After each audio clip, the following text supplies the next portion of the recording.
Kehamilan itu baru bisa terjadi ketika pembuahannya dilakukan pada saat masa subur. Yang mana masa subur?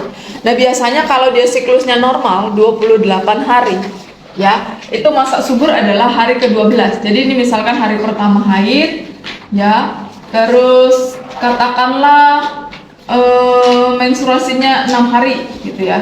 Dari sini ke sini berarti haid.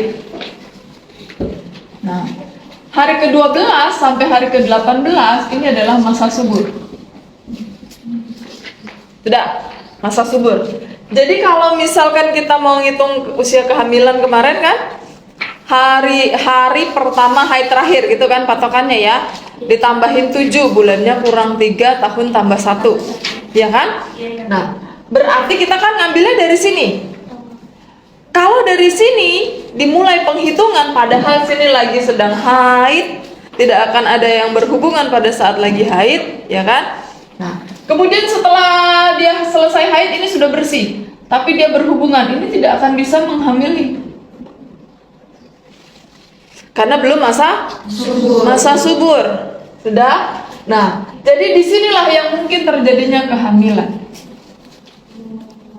Entah di tanggal yang ini, entah di hari ke yang 12, 13, 14 sampai ke 18. Inilah baru bisa terjadi kehamilan.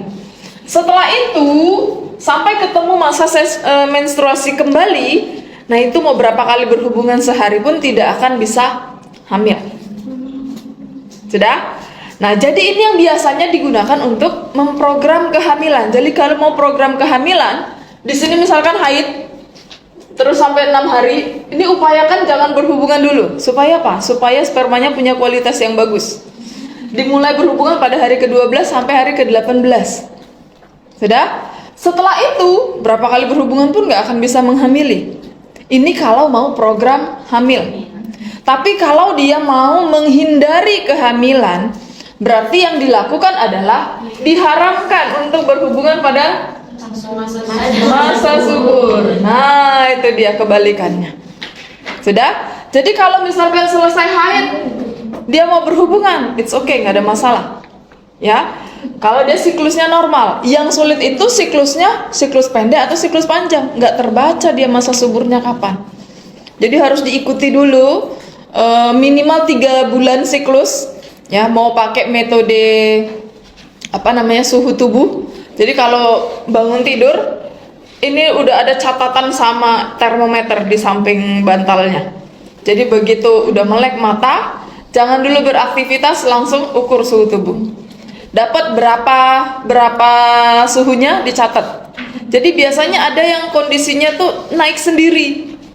Nah, sudah, kemudian turun drastis. Nah, disitulah biasanya masa subur dimulai. Dah. Jadi selama 3 bulan diamati siklusnya, karena bukan siklus normal 28 hari, maka itulah tercatat sebagai siklus masa subur. Nah, sehingga kalau dia pengen hamil, disitulah berhubungan. Kalau tidak pengen hamil, berarti melakukannya pada saat yang tidak subur. Nah, itu dia metode KB kalender biasanya sering disebut. Ya, jadi ngamatin kalendernya dicoret-coret, biasanya gitu.